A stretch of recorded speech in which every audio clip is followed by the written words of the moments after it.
It's Nick, and we're making a garam masala spatchcock chicken. Spatchcock the chicken by cutting out the spine, then cracking the breastbone to make it flat. This method of cooking helps the bird cook faster and more evenly. I love doing this. You can easily crack the breast by taking the palm of your hand and pressing down on the middle of the breastbone. Spread a little bit of vegetable oil on the chicken skin, then season it generously with your choice of garam masala seasoning. Most of these blends don't have salt in them, so if yours doesn't, add a little bit of salt on top too for some extra flavor. Once you've added the salt, go ahead and rub everything in.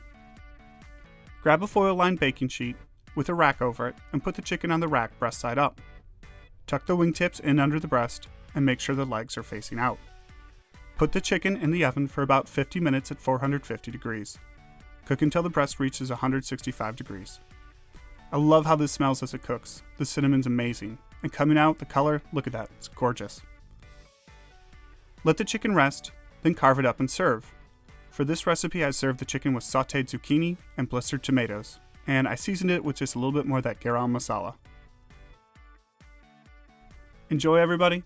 Thanks for watching.